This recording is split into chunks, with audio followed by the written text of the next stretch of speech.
नमस्कार, मी Ranjit sir. Math by Ranjit sir या यूट्यूब चॅनलवर आपलं सहर्ष स्वागत आहे. जो आपण नेहमीप्रमाणे संभाव्य प्रश्नांची सिरीज बघतोय, हा सिरीज आपण कंटिन्यू करत आहे. तुमच्या अख्ख्या पोलीस भरतीला अत्यंत महत्त्वाचा म्हणजेच काय, हा वर्दी स्पेशल सिरीज आहे. 50 क्वेश्चन किंवा 48 ते 50 क्वेश्चन आपण इथे कव्हर करणार आहे. इच अँड एव्हरी क्वेश्चन तुम्हाला एकतर सारखं असाच पेपरमध्ये दिसणार किंवा कधी कधी हेच क्वेश्चन कॉपी पेस्ट होतील, हे मात्र नक्की.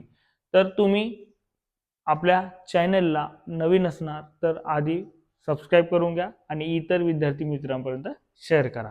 तर आता आपण बघूया, फर्स्ट क्वेश्चनकडे जाऊ. बघा आता लक्षात घ्या, क्वेश्चन नंबर 1 काय म्हणताय, तर बघा आता काय म्हणताय तिथे की जर काल आदल्या दिवस म्हणजे त्याचा अगोदरचा दिवस फर्स्ट, त्याच्या पहिलेचा आदल्या दिवशी कोणता गुरुवार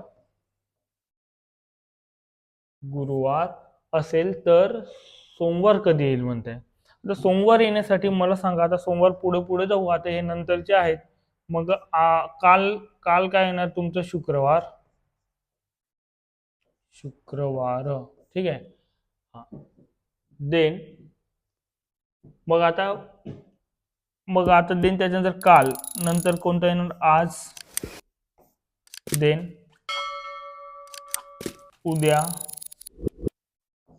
त्यानंतरचा परवा, असं जर आपण इथं मेंटेन जर केलं तर लक्षात घ्या, शुक्रवार, शनिवार आणि रविवार आणि काय रे, सोमवार.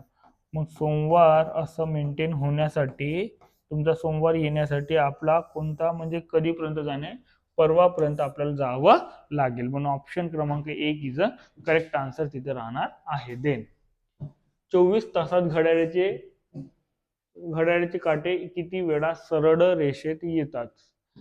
काटा सरळ रेषेत असणे म्हणजे त्यांच्यामध्ये डिग्री कितीचा, 180 डिग्रीचा कोन निर्माण होणे. किती डिग्रीचा, 180 डिग्रीचा सरळ रेषेत असणे होय. ठीक आहे.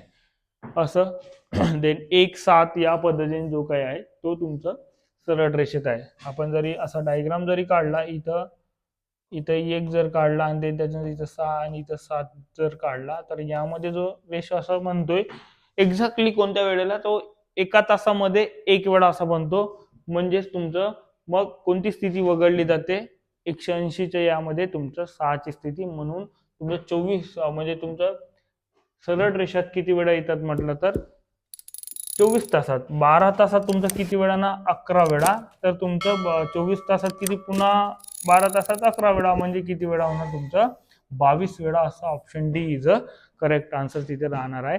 180 डिग्रीचा कोन. तसंच तुमचा 90 डिग्रीचा कोन म्हणजे काटकोन किती वेळा, 1 तासात 2 वेळा. 3ची आणि 9ची स्थिती वगळली तर तिथेच तुम्हाला 22 आणि 22 किती होतं, 44 असं. आणि 0 डिग्रीचा कोन म्हणजे एकावर एक ओव्हरलॅप होणे. ठीक आहे.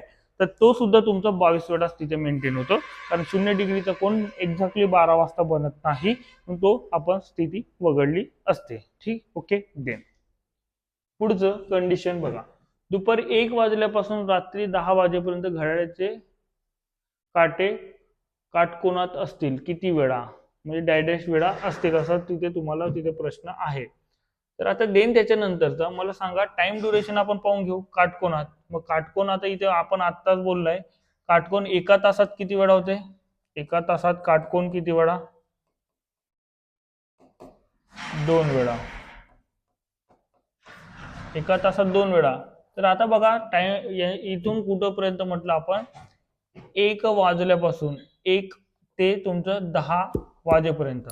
1 ते 10 म्हटलं तर टाइम म्हणजे पूर्णपणे तासातील फरक किती आहे, तासातील फरक तुमचं तिथे 1 ते 6 पर्यंत जाणे म्हणजे तुमचे 5 तास, तिकडचे 4 तास, म्हणजे किती तास होत आहे तुमचं, 9 तास. किती फरक आहे तुमचा, 9 तासाचा इथं फरक आहे. मग 9 तासामध्ये तुमचं, या 9 तासामध्ये 3ची स्थिती येत आहे का, 3ची स्थिती येत आहे का सांगा बरं. 3ची स्थिती येत आहे आणि 9ची स्थिती येत आहे, हे तुम्हाला दोन्ही वगळावं लागेल. 9 तासामध्ये 1 तासामध्ये 2 वेळा, तर 9 तासामध्ये गुणिले 2 18 वेळा व्हायला पाहिजे होते, परंतु त्यामधून किती वेळा वजा करणार, 2 वेळा, म्हणजे उत्तर काय होणार तुमचं 16. इथं करेक्ट ऑप्शन तिथे राहणार आहे, कारण 9ची स्थिती आणि 3ची स्थिती त्यामध्ये प्युअरली तुमचा एकदम व्यवस्थित असं काटकोन तिथे निर्माण होत नाही, म्हणून त्या पद्धतीने आहे. पुढं नेक्स्ट बघा, 1 जानेवारी 2010 ला शुक्रवार दिवस होता, तर 31 जानेवारी 2012 ला कोणता दिवस येईल?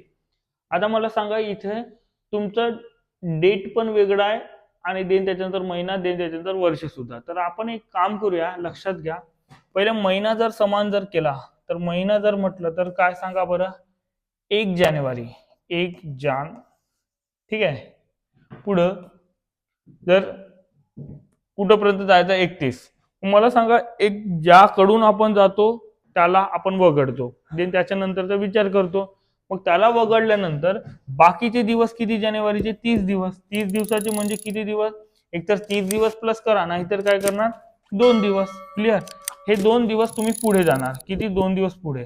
मग एकंदरीत पुढे काढून घेऊ आपण. वर्षाचा जर विचार जर केला, वर्ष कुठून तर कुठं, 2010 ते 2012.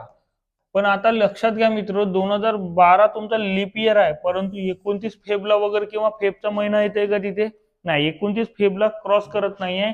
म्हणजे एका साध्या वर्षासाठी 1 दिवस, असं 2 वर्षासाठी इथे किती वर्षाचा गॅप आहे? 2. मग याच्यासाठी तुमचं काय होणार? पुन्हा 2 दिवस पुढे. किती दिवस? 2 दिवस पुढे. मग हे 2 दिवस पुढे म्हटलं तर इकडचे महिन्याचे 2 दिवस पुढे आणि तिकडचे पुढे. मग एकंदरीत किती दिवस पुढे? 4 दिवस पुढे, असं या पद्धतीने किंवा समोर या पद्धतीने तिथे आहे. तर तुमचा वार कोणता आहे? शुक्रवार. मग 2010. मग आता देन येणारा 31 जानेवारी 2012 चा वार कोणता म्हटलं तर तुमचा तो जो वार होता शुक्रवार प्लस काय होणार तुमचं? शुक्रवार प्लस किती रे? 4. मग 4 दिवस समोर जाणे काय आणि 3 दिवस मागे जाणे काय, म्हणजेच गुरुवार, बुधवार आणि मंगळवार. तुमचा आन्सर काय येणार मग? ऑप्शन बी, मंगळवार इज अ करेक्ट आन्सर तिथे राहणार आहे. मंगळवार. ठीक आहे, या पद्धतीने तुम्हाला ते मेंटेन करायचं आहे.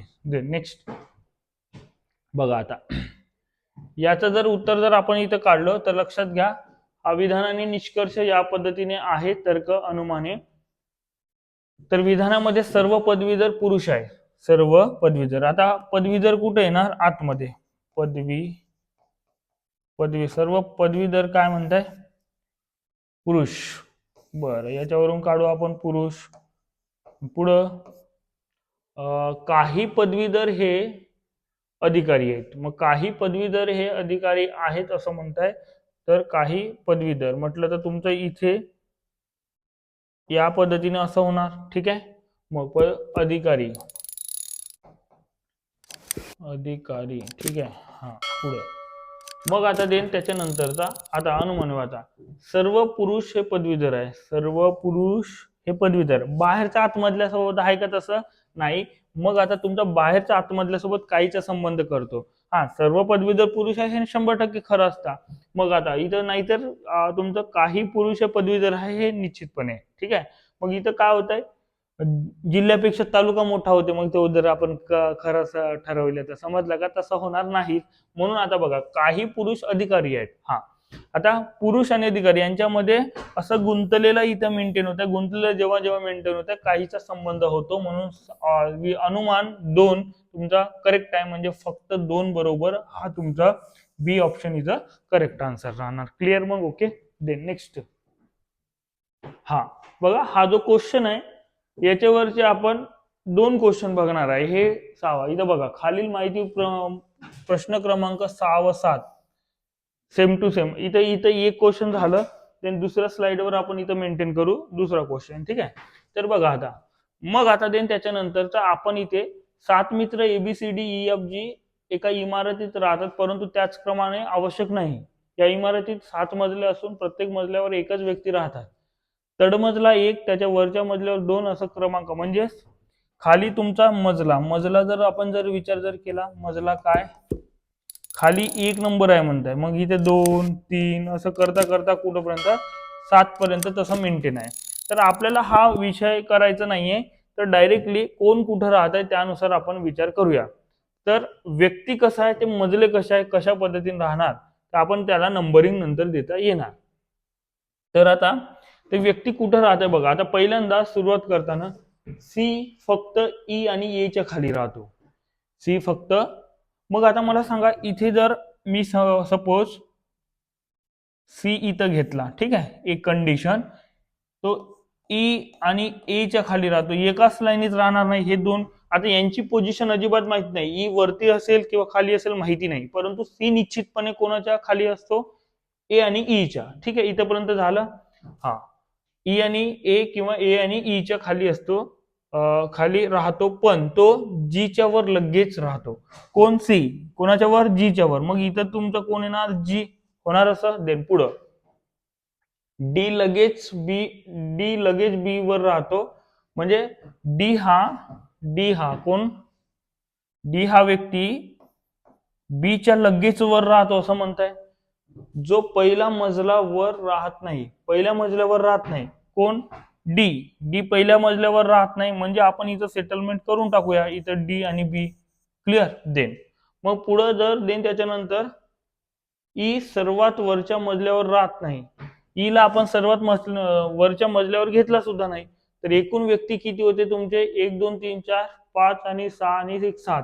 मग आता त्यापैकी आपल्या 6 मेंटेन झाले, कोणतं तरी एक उर्वरित आहे.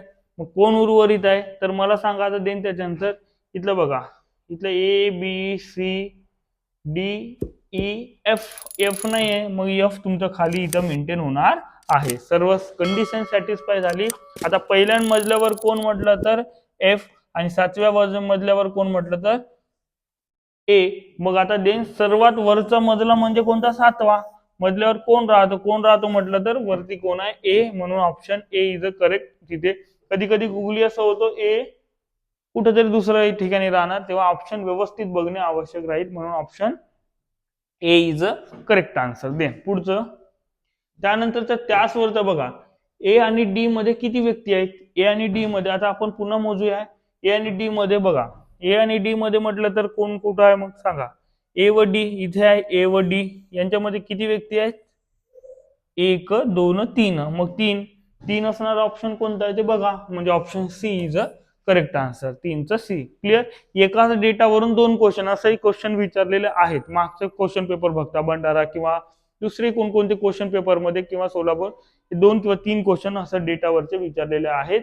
आता इथेही तुम्हाला तिथे मेंटेन राहील. देन पुढचं नेक्स्ट आता बघा, हा PALE पाले किंवा देन इथं LEAP असं तुमचं आहे, ठीक आहे. तर आपल्याला इथं एक्झॅक्टली माहिती नाही, तेव्हा तेच रिपीट होताना दिसत आहे, तेव्हा याला नेहमी नंबरिंग देऊन द्यायची. 1 2 3 4 रॅन्डमली. आता मला सांगा तिथं काय होतं? एलचं नंबरिंग किती आहे? 3 वर गेला, देन 3चा पहिला आला, देन त्याच्यानंतर ई 4 नंबर, ए किती आहे? 2, नंतर पी 1. मग आता मला सांगा 1 2 3 4चा इकडे काय आला? 3 4 2 1 अशा पद्धतीने तुमचा आला, ठीक आहे. 3 4 हा एचा नंबर 2, हा 3 4 2 1 अशा पद्धतीने. मग असाच तिथे कुठं लागत आहे बघा, पॉशला जर आपण इथं व्यवस्थित जर नंबरिंग जर दिला पॉशचं, 1 2 3 4, मग काय यायला पाहिजे? पहिला तिसरा कोण? इथे 3 4 2 1 असं व्हायला पाहिजे. मग 3 नंबरवर कोण? एस. 4 नंबरवर कोण? एच. 2 नंबरवर कोण? ओ. आणि 1 नंबरवर पी, म्हणजे SHOP शॉप. अशा पद्धतीने तुमचं कोणतं यायला पाहिजे? Option C is a correct answer तिथे ठरणार आहेच. हा देन हा क्वेश्चन सुद्धा सोपा होता, जरा लक्षात घ्या. ABC म्हणजेच काय होतं? 26 25 24 म्हटलं तर आता बघा, आता शक्यतो पाहताना एबीसी तुमचं जे आहे ए पहिल्या क्रमांकावर येतो, झेड 26व्या क्रमांकावर येतो. पण आता आपण जर इथं जर लिहिलं ए पासून असं डायरेक्टली एम पर्यंत आणि एन पासून तर इकडे झेड पर्यंत, हा जो 13 नंबर आहे इथं 1 नंबर आहे, इथं 26 नंबर आहे, पण याला अल्टरनेट केलं तर हा 26 होणार, हा 1 होणार. म्हणजे ते त्या पद्धतीने जर विचार जर कधी पण आपल्याला उत्तर जर काढायचे असेल तर ह्या दोघांची बेरीज नेहमी 27 असते. कोणती संख्या घ्या, 13 याचा 14, 13 अधिक 14 किती? 27. मग एक संख्या जर देऊ नये, दुसरी संख्या जर काढायची असेल तर आपल्याला मायनस करायचं आहे डायरेक्टली. बघा मग आता एबीसी तुमचा 26 25 24 हा म्हणजे 26 25 आणि 24 आहे. तर देन त्याच्यानंतरचं काय EFG. मग EFG म्हटलं तर मला सांगा ईचं नंबरिंग आपल्याला माहिती पाहिजे, 5 नंबरवर होता. मग 5 6 7. मग आता सिक्वेन्स आहे, इथे सिक्वेन्स नाहीच आहे म्हणून येणारच नाही. इथे सिक्वेन्स आहे का? आहे, परंतु आपल्याला माहित नाही. इथे सिक्वेन्स आहे. मग आता बघा देन त्याच्यानंतर मग मला सांगा, मी तुम्हाला आधीच सांगितलं या दोघांची, याच्या अपोजिट जी संख्या असते त्याचा दोघांची बेरीज किती असायला पाहिजे? 27. मग 5 मध्ये किती मिळवू? 22 मिळवलं तरच 27. इथे 22 पहिला, ईची 22 एकाच ऑप्शन मध्ये ठोका, त्याला नंतरची नंतर पाहा लागेल. समजत आहे का? या पद्धतीने असा टेम्परामेंट पाहिजे. नाहीतरी तुम्ही जर काढले F21 आणि जी तुमचं 20 असं उत्तर येणार आहे. देन पुढं बघा, हा याही टाईपचे क्वेश्चन आपल्याला जीकेचे क्वेश्चन असं वाटू शकतात. तुम्ही कसे विचार करा, परंतु अॅनालॉजीचे क्वेश्चन आहेत. या टाईपचे क्वेश्चन जर आले समजून जायचं की रिझनिंगचा सुद्धा तो पार्ट आहे. क्लिअर? हा जीके मध्ये कन्सिडर तुम्ही जीकेचाच अभ्यास आहे, परंतु प्रश्न हा कोणा थ्रू विचारलाय? रिझनिंग थ्रू अशा पद्धतीने आहे. मग भारत दिल्ली काय संबंध आहे? भारताची राजधानी काय? दिल्ली. तर मग आता देन पाकिस्तानची राजधानी काय होणार सांगा बरं? मग आता देन इस्लामाबाद. इस्लामाबाद. क्लिअर? मग या पद्धतीने तुमचं असं उत्तर येणार. Option A is a correct answer. पुढं हा दे. आता यामध्ये बघा, या टाईपच्या क्वेश्चन मध्ये काय करायचं? शेवटी आता कोडिंग वाले आहे की नाही, कोडिंग म्हटलं तर he is a waiting there असं जर म्हटलं ला पा रो टा असं लिहिले जाते, तर शेवटी एवढं वाचत बसायचं नाही. शेवटी काय देऊ नये बघा, ही साठी कोड काय आहे? ही साठी कोड काय? ही कुठं कुठं आहे ते बघा. ही इथे आहे, पुन्हा कुठं आहे का रे? बघा दुसऱ्या याच्यामध्ये ही नाहीच आहे. तिसऱ्या याच्यामध्ये तर म्हटलं वेटिंग ऍट द स्टेशन तिथेही नाही आहे. इज दिस अ स्टेशन इथे नाही आहे. एकाच ठिकाणी आहे, एकाच ठिकाणी. तर मला सांगा त्यांच्यापैकी हे जे 3 आहेत त्यांचे 3 पुन्हा कुठं आहे का पाहू. आता निश्चितपणे काढण्यासाठी ते 3चे कोडिंग माहित पाहिजे. इज कुठं आहे? इज बघा, इज इथं आहे, इथं आहे. इथं कॉमन काय होणार सांगा बरं? पहिल्या याच्यामध्ये ला पा रोटा अशा पद्धतीने. आणि पुन्हा कोण इथं इज आणि देअर. इज आणि देअर यांच्यामध्ये 2 कॉमन आहे. कॉमन असणारे कोणतं? इज आणि देअर साठी काय होणार? इज आणि देअर. इज कोणता कोणाला राहणार आपल्याला माहित नाही. इज आणि देअर साठी ला पा. मग अशा पद्धतीने जर असेल बघा, इज आणि देअर साठी म्हटलं तर इथं कोण कोण आहे? हा इकडे बघा, रो इथं आहे, ला इथं आहे. इथे ला आहे, इथेही रो आहे. म्हणजे यांच्या दोघांसाठी रो किंवा ला अशा पद्धतीने मेंटेन होणार. म्हणजे ला आणि रो हे दोन्ही येणार नाही. हे कोणाचे कोडिंग असेल? एकतर इज नाहीतर देअर. क्लिअर? मग आता विषय राहिला कोणाचा? तुमचा वेटिंगचा. मग वेटिंग बघा, वेटिंग पहिल्या याच्यामध्ये आणि कुठं आहे रे तुमचं? तिसऱ्या याच्यामध्ये, तिसऱ्या सेंटेन्स मध्ये. मग वेटिंग ऍट द स्टेशन. मग इथं द वगैरे काही समान नाहीये. इथला आणि तिथला देन समान असणारा कोण आहे? तर बघा टी ए. काय? इथे टी आहे, इथे टी आहे. ठीक आहे? मग मला सांगा वेटिंगची कोडिंग काय येणार? वेटिंगची कोडिंग येणार टी ए. मग आपल्याला काय शोधायचं आहे? जे इलिमिनेट करायचं आहे. या क्वेश्चन मध्ये इलिमिनेशन मेथड वापरायचं आहे. म्हणजे टी ए कोणाचा आहे? तुमचं वेटिंगचा, तोही येणार नाही. म्हणजे उरलेला कोणता? म्हणजे पी ए म्हणजे पा. हा बी चा म्हणजे तुमचं कोणाचा ऑप्शन आहे? ही इज इक्वल टू काय येणार? हीची काय कोडिंग येत आहे? पी ए पा असं उत्तर येणार आहे. समजलं? अशा पद्धतीने याचे उत्तर टॅकल करायचे आहेत. बघा हा जो क्वेश्चन पुन्हा एकदा लक्षात घ्या. या टाईपचे क्वेश्चन विचारले जाऊ शकतात. पुन्हा एकदा बघा, एका सांकेतिक लिपीत अंकासाठी काही चिन्हे वापरतात. हा तुम्ही एकतर रिझनिंग मध्ये असं विचार करू शकता किंवा मॅथ मध्ये.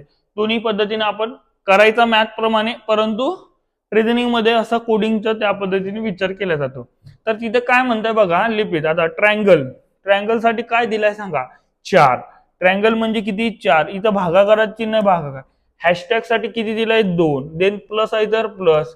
देन इथं किती आहे? 5. म्हणजे स्क्वेअर साठी 5. आणि देन त्याच्यानंतर गुणाकार आहे तर गुणाकार. देन त्याच्यानंतर हॅशटॅग किती? हॅशटॅग साठी 2. मग आता देन त्याच्यानंतरचं उत्तर किती? 4/2 म्हणजे किती होत आहे? 2. अधिक किती रे? इकडे 5 दुने 10. 10 2 किती होत आहे? 12. 12 कोणता ऑप्शन आहे? Option B is correct. एवढं सोपं असते पण आपल्याला माहिती पाहिजे ना. कशा पद्धतीने काय होत आहे ते समजलं का नाही. जर पेपरमध्ये असंच काहीतरी नवा भेटला तर आपल्याला जर समजून घेतलं नाही आपण तर तुम्ही निश्चितपणे एवढा सोपा असू नये तो क्वेश्चन टॅकल करू शकणार नाहीच. तर बघा पुन्हा तेच आहे. देन त्याच्यानंतर जर आपण इथं व्यवस्थित लक्षात घेऊया कोणतं आहे तुमचं आता. हा बघा कोणाचं कोडिंग काय आहे तर बघा ओके हा @ आणि आपण इथं एकदा @ हॅशटॅग आणि ट्रँगल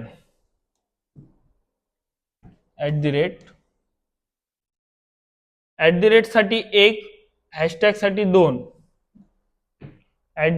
साठी 1 गुणिला हॅशटॅग साठी 2 ट्रँगल साठी आपण घेतला होता आताच काय घेतला होता ट्रँगल साठी 4 आणि देन त्याच्यानंतर इथं 0 4 आणि इथं काय होणार तुमचं 0 कारण अँड साठी 0. तर मला सांगा यार कोणत्याही संख्याला जर 0 ने गुणले असतं उत्तर काय येते 0. मग बाकी जास्त करण्याची गरज नाही. Option C is a correct answer. समजलं का. थोडं मागच्या स्लाइडवर पाहायचं होतं त्या पद्धतीने जरा विचार करा. ठीक आहे पुढं हा 9 31 73 141 क्वेश्चन मार्क या संख्या मालिकेत क्वेश्चन मार्कच्या ठिकाणी काय येईल. आता जर हा क्वेश्चन तुम्हाला सुटला तर विदिन अ सेकंद नाहीतर घरी येऊनच किंवा रूमवर येऊनच. समजत आहे का. जास्त इगो हर्ट करून घ्यायचा नाही. मोजून 20 सेकंद द्यायचे. जमलं तर ठीक नाहीतर व्यवस्थित रामराम ठोका आणि पुढे जा. पुन्हा डबल याच्याकडे या. सन्मान दिले तर तो सुद्धा तुम्हाला सन्मान देईल. तुम्ही इगोवर गेले तर त्याच्या इगोवर येणार. क्लिअर. मग त्याच्यामुळे जरा व्यवस्थित. आता बघा जर कोणाला लॉजिक लवकरच सापडत आहे 20 सेकंदाच्या आतमध्ये तर डेफिनेटली करा. पण इथे 2-2 मिनिटं घालवून सुद्धा नंतरही लॉजिक लागला नाही मग ते तुम्हाला नंतर पश्चाताप होणार. कोणता सोडायचा कोणता घ्यायचा ज्याला जमलं तर डेफिनेटली तो रिझल्ट मध्ये त्याचा नाव असणार. बघा आता 9 31 आणि देन त्याच्यानंतर 73 आणि 141. तर याच्यामध्ये लॉजिक जर आपण जर बघितलं लॉजिक काय मी 2 चा घन करतो प्लस 1 चा वर्ग करतो. 2 चा घन 8 8 अधिक 1 9. मग आता इथं पुन्हा बघा मी 3 चा घन करतो अधिक 2 चा वर्ग करतो. सॉरी 2 चा वर्ग. ठीक आहे. देन मग आता म्हटलं 3 चा घन 27 2 चा वर्ग 4 27 अधिक 4 31. जमलं जुगाड. पुढं नेक्स्ट इथं रिदम काय लागतं 2 3 1 2. क्लिअर. या पद्धतीने आहे. म्हणजेच आता सांगा मग आता काय होणार मग तो रिदम 4 चा घन प्लस 3 चा वर्ग. 4 चा घन किती 64 64 अधिक तुमचं काय होणार तुमचं आता त्याच्यानंतर 9 3 चा वर्ग 64 अधिक 9 किती होत आहे 73. मेंटेन होत आहे. आता सर्व मेंटेन झाला तरी हे काढत बसायचं नाही. डायरेक्टली तुम्हाला क्वेश्चन मार्क इथे आहे. क्वेश्चन मार्क म्हटलं तर इथे नंतरचा 5 येणार आणि तिकडे 4 येणार. ठीक आहे. नंतर इथं काय येणार 6 चा घन प्लस प्लस काय रे 5 चा वर्ग. मग 6 चा घन किती रे यार 216 अधिक तुमचं 5 चा वर्ग किती होता 25 म्हटलं. देन त्याच्यानंतर दोघांची बेरीज जर केलं तर 241. This is the correct and final answer तिथे मेंटेन होऊ शकते. म्हणजे तुमचं काय होणार उत्तर option D is a correct answer तिथे राहणार. क्लिअर. मग ओके. देन नेक्स्ट पुढचं प्रश्नचिन्हाच्या जागी कोणती संख्या येईल म्हणताय. आता प्रश्नचिन्हाच्या जागी हा सुद्धा जरा महत्वाचा क्वेश्चन राहील. तर बघा 28 9 आणि देन त्याच्यानंतर 65 आणि 2 आणि क्वेश्चन मार्क आहे. तर मित्र जर 28 बघा 28 65 असं जर आलं तर 28 म्हणजे 27 च्या जवळपास आहे. 27 काय आहे अशी संख्या आहे अजिबात नाही. ते 3 चा घन आहे असं समजून घ्या. आणि 64 काय एक तर 8 चा वर्ग नाही तर 4 चा घन. तर आपण जर इथं व्यवस्थित जर कंटिन्युअसली जर व्यवस्थित जर लक्षात जर दिला तर 3 चा घन प्लस 1 होणार असं आणि हा काय होणार तुमचा 2 चा घन प्लस 1. क्लिअर. इथं जर मी म्हटलं कुणाचा घन देन मग आता इथे 4 चा घन आणि काय होणार प्लस 1 आणि इथं काय होणार तुमचं 1 चा घन आणि प्लस काय होणार 1. अशा पद्धतीने तिथे तुमचं रिदम मेंटेन होत आहे.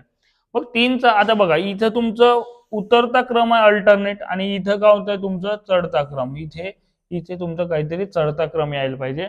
मग आता मला सांगा 3 4 नंतरचा कोण येणार 5. 5चा काय रे घन प्लस काय होणार 1. 5चं घन किती 125. 125 अधिक 1 म्हणजे 126. दिस इज द करेक्ट आन्सर तिथे राहणार आहे. क्लिअर मग ओके. नेक्स्ट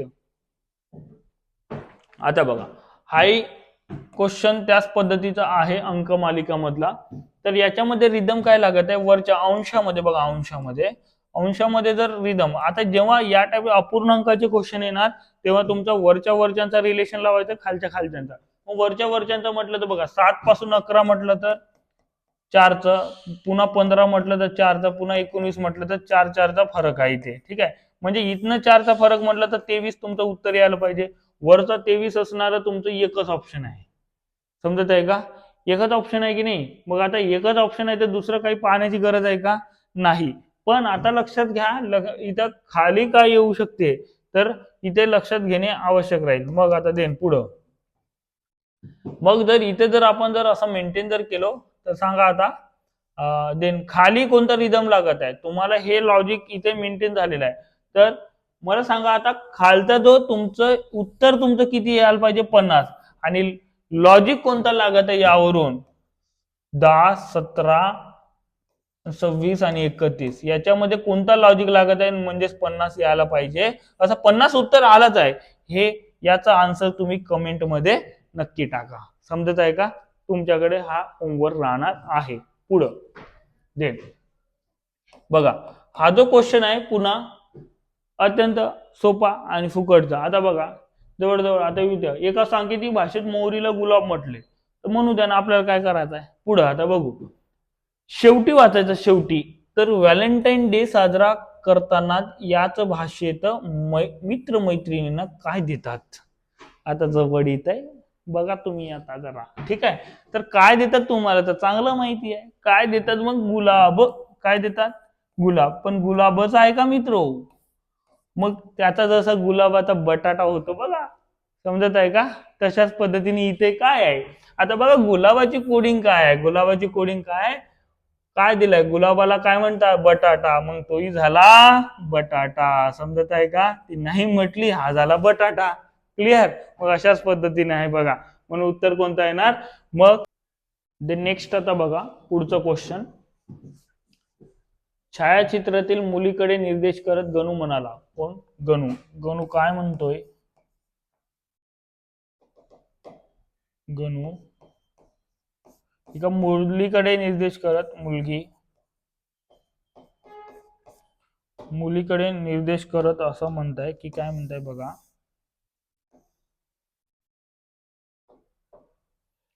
हा निर्देश करत हिची आईचा भाऊ ठीक आहे माझ्या आईचा कोणाचा म्हणजे गणूच्या आईचा त्या भाऊ बद्दल बोलताय. माझ्या आईचा वडिलांचा आईचा वडील असेल वडिलांचा एकुलता एक मुलगा आहे म्हणजे या भाऊ बद्दलच बोलताय. आणि ही आई म्हणजे इथं भाऊ हा भाऊ आणि तो भाऊ समानच इथे आहे म्हणजे ही आई आणि ती आई समान असायला पाहिजे. ठीक आहे दे मग भाऊ आहे तर माझी आई तिच्या वडिलांची एकटी मुलगी वडिलांची एकटी मुलगी हे कंडिशन सॅटिस्फाय. देन त्याच्यानंतरचं तुमचं काय म्हणताय एकटी मुलगी आहे मुलीची आई आणि गणूची आई ही एकच आहे म्हणजे ते आपापसात काय असणार हे भाऊ बहीण असं असायला पाहिजे. देन मुलीच्या आईचे गणूशी नाते दर्शवणारा आई म्हणजे ही जी आई आहे म्हणजे गणूची ही कोण आहे आई आहे म्हणून तुमचं उत्तर काय येणार option C is the correct answer. कारण गणूची सुद्धा आईच आहे ती जी आई आहे ती त्या मुलीची आई म्हटलं तर गणूची आई म्हणून ते आपापसात गणू आणि मुलीमध्ये कोणता रिलेशन आहे म्हटलं तर ते आपापसात सख्खे भावंड आहेत म्हणजे भाऊ आणि बहीण अशा पद्धतीने होणार. दे नेक्स्ट क्वेश्चन जर आपण बघितलं तर बघा आता नंतरचं अमित मिलिंद महेश रवी हे चौघे जण कॅरम खेळत बसले आहेत. महेश व मिलिंद पार्टनर म्हणजे सहकारी. आता कॅरम खेळताना माहिती आहे का अपोजिट त्यांनी सहकारी असतात. तर एक उत्तरेला बसलेला दक्षिणेला हे त्यांनी सहकारी, पश्चिम पूर्व. तर आता देन त्याच्यानंतर महेशचे तोंड उत्तरेला आहे. तर आपण कॅरमचं असं चौरस इथे घेऊया. महेशचे तोंड उत्तरेला आहे म्हणजे तो कुठं बसायला पाहिजे? खाली महेश. ठीक आहे, इथं बसला. देन त्याच्यानंतरचा मग त्याचा सहकारी पार्टनर कोण आहे? मिलिंद. इथे मिलिंद देणार, मिलिंद. ओके, मिलिंद. देन पुढं हा महेशचे तोंड उत्तरेस आहे. व रवी हा महेशच्या डाव्या बाजू. रवी कोणाच्या? महेशच्या डाव्या बाजूस म्हटलं तर या पद्धतीने होणार. कोण? रवी. मग आता देन त्याच्यानंतर रवीच्या अपोजिट कोण असणार? सांगा बरं. रवीच्या अपोजिट जो उर्वरित आहे कोण? अमित. कोण असणार? अमित. मग आता शेवटी तुम्हाला काय प्रश्न विचारताय? अमितचे तोंड कोणत्या दिशा? अमित कुठं बसलाय? पूर्वेला. मग तोंड कुठं असायला पाहिजे? त्याच्या अपोजिट म्हटलं पश्चिमेला. म्हणून option B is a correct तिथे आन्सर राहणार आहे. नेक्स्ट त्यानंतरचा बघा पुढचा क्वेश्चन. QRSTUV हे उत्तरेकडे तोंड करून सरळ रेषेत बसलेले आहे. यस हा टीच्या उजवीकडे दुसरा.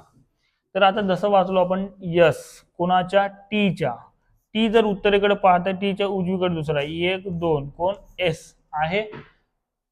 देन आणि टी हा क्यूच्या उजवीकडे दुसरा. कोण? टी हा क्यूच्या. क्यू म्हटलं तर 1 2. इथं क्यू जर घेतलं क्यूच्या उजवीकडे दुसरा. देन पुढं आर क्यूच्या डावीकडे आहे. आर क्यूच्या डावीकडे म्हटलं तर इथं येणार आर. देन पुढं आणि व्ही च्या डावीकडे दुसरा आहे. कोण? आर बद्दल. व्ही च्या डावीकडे म्हटलं तर याच्या उजवीकडे 1 2 म्हटलं तर इथं व्ही येणार. मग आता तुमचं 1 2 3 4 5 6 6 पैकी तुमचे 5 फिलअप झाले. एकच तर उर्वरित राहिलं. कोण? कोण राहिलं तुमचं? QR you. यू इथे राहिला. यू इथे बसणार आहे. एकच तर सीट आहे त्याच्यासाठी. बघ टी व व्ही मध्ये इथं यामध्ये किती व्यक्ती बसलेल्या आहे? कोणी आहे का इथे? कोणी व्यक्ती बसलेला आहे का? नाही. मग काय? यापैकी नाही. म्हणजे ह्या 1 2 3 पैकी कोणतंच नाही. म्हणून तुमचं उत्तर काय? एकतर 0 यायला पाहिजे होतं, नाहीतर यापैकी नाही. त्याचं उत्तर तिथे मेंटेन राहणार. बघा नेक्स्ट क्वेश्चन काय होत आहे? तर 3 क्रमवार संख्यांची, हे जरा मॅथचे क्वेश्चन आलेले आहे. 3 क्रमवार संख्यांची बेरीज किती आहे? बेरीज म्हटलं तर तुमचं 12 आहे. तर जेव्हा बेरीज देऊन असते त्यामुळे आपण जर क्रमवार म्हटलं तर सरासरी काढून घ्यायची.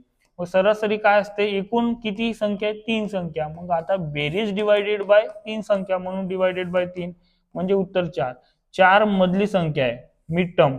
ठीक आहे, म्हणजे सरासरी आहे. ही सरासरी जर म्हटलं तर आता देन त्याच्यानंतर इकडे तिकडे, मग इकडे काय होणार? इथे 4 4चं तिकडे, मग 1 म्हटलं तर 3 आणि इकडे म्हटलं तर 5. मग हे झाले क्रमवार 3 संख्या. 3 4 5 त्यांची बेरीज आहे बघा. 3 आणि 4 7 7 5 12 होत आहे. मग यांचा जर गुणाकार जर आपण जर केलो तर सांगा 25 20 त्रिक किती होत आहे? 60. म्हणजे तुमचं उत्तर काय येणार?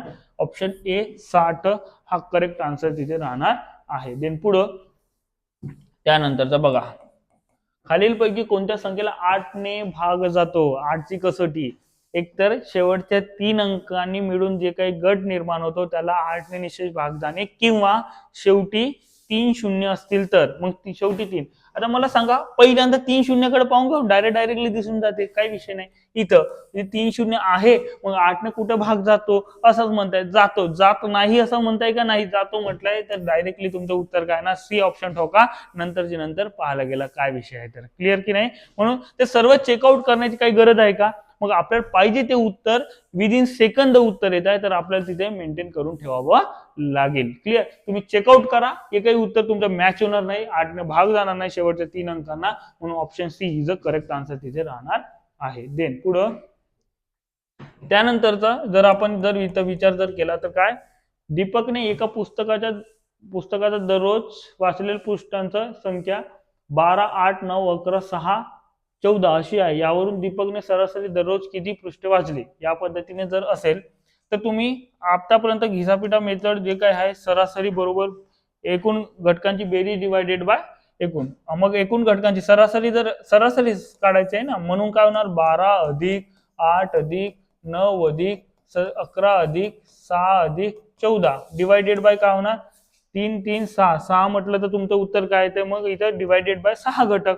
मग टोटली जर यांची जर बेरीज जर केलो तर 8 12 आणि 8 किती होतं? 20 20 अधिक इथं बघा या दोघांची 20 इथली 20, 20 आणि 20 40 आणि इथली 20 म्हणजे किती होत आहे तुमची 20 20 20 म्हणजे किती होत आहे 20 20. पण बेरीज करण्याची एक टेक्निक आहे, त्या पद्धतीने जर विचार जर केला तर 60/6 म्हटलं तर उत्तर काय आहे तुमचं 10. हा झाला तो 10. बघा आता देन त्याच्यानंतरचं याला ऑर मेथड एक सांगतो मी तुम्हाला, जर पटत असेल तर हा मेथड तुम्हाला जर व्यवस्थित जर वाटत असेल तर नक्की तुम्ही या मेथडने पुढील क्वेश्चन घ्या असं कमेंट करू शकता. याला म्हणतो आपण तराजू कन्सेप्ट किंवा डेव्हिएशन मेथड. डेव्हिएशन मेथड किंवा तराजू कन्सेप्ट. तर हा काय विषय आहे तर बघा 12 8 ते संख्या लिहून घ्यायची 9 11 6 14. ठीक आहे. देन यानंतरचा इथे जर तुमचे कोणतीही एक यांच्यामधली कोणतीही एक सरासरी मानून घ्या, कोणतीही. ठीक आहे. पण इन बिटवीन त्या पद्धतीने मी 9ला इथे जर सरासरी जर मानलं, सरासरीपेक्षा 12 कमी आहे का जास्त आहे? जास्त आहे. किती जास्त? जेवढे जास्त असतील तेवढे प्लस मध्ये घ्यायचे. सरासरीपेक्षा 8 कमी आहे का जास्त आहे? कमी आहे. कितीने? 1 ने कमी. इथं 9 चे 9 जसे असतं तसं. 9 पेक्षा 11 2 ने जास्त म्हणून +2 आणि 9 पेक्षा 3 ने कमी म्हणजे 3 ने कमी म्हणजे इथं राहणार. देन इथं 14 कसं आहे 5 ने जास्त प्लस किती होणार तुमचं 5. मग आता बघा +3 -3 गेट कॅन्सल. देन -1 प्लस किती रे 7 म्हणजे उत्तर किती होत आहे +6. मग जे काही उत्तर येत आहे ते किती जणांमध्ये वाटणी होणार? किती घटक आहे 6. म्हणून आता डायरेक्टली तुमचं काय होणार सांगा बरं. देन पुढं 6/6 म्हटलं तर उत्तर किती 1. म्हणजे तुम्ही जे सरासरी ठरवली होती ते तुमचं खरं नाही आहे. तर तुमचं उत्तर जे काय आहे तर देन त्याच्यानंतरचं उत्तर तुमचं काय येणार 1 ने. का होईल तिथे वाढ दर्शवायला पाहिजे म्हणून +1 केलं तर 9 आपण सरासरी कन्सिडर केली होती. 9 आणि 1 किती होत आहे 10. अशा पद्धतीने मेंटेन होणार. तुम्हाला वाटत आहे की हा कन्सेप्ट जरा लेंदी जात आहे असं, परंतु तुम्हाला प्रॅक्टिस जर झाली व्यवस्थित तर डेफिनेटली यापेक्षाही फास्ट इथे होणार आहे. क्लिअर. तर या पद्धतीने राहील. तर देन त्याच्यानंतर आता बघू आपण पुढचं क्वेश्चन. बघा हा जो क्वेश्चन आहे, खाली दिलेल्या विधानांना अनुसरून योग्य ते विधान निवडा. विधान नंबर 1 2. 1 ही सर्वात लहान नैसर्गिक संख्या आहे. बरोबर आहे का चूक आहे? अगदी बरोबर. कारण कुठून स्टार्ट होतो आपण एक पॉइंट आउट. कोणत्याही संख्येला मोजण्यासाठी म्हटलं तर 1 पासून सुरुवात होईल ना. -1 -2 1/2 असं वगैरे होते का? नाही ना. म्हणून तुमचं काय होणार पहिलं विधान अत्यंत बरोबर आहे म्हणजे अगदी करेक्ट आहे. 0 ही सर्वात पूर्ण संख्या, होल नंबर म्हणतो त्याला. होल नंबर कुठून स्टार्ट होते 0 1 2 3 4 असं पूर्ण नैसर्गिक संख्या राहते. एक्स्ट्रा कोण राहते 0. मग सुरुवात कोण सर्वात लहान पूर्ण संख्या म्हटलं तर 0. हा सुद्धा विधान करेक्ट आहे. म्हणून तुमचं फक्त 2 का फक्त 1 का नाही तर 1 व 2 दोन्ही सत्य आहे असं तुमचा ऑप्शन यायला पाहिजे. ऑप्शन कोणता? C is a correct answer.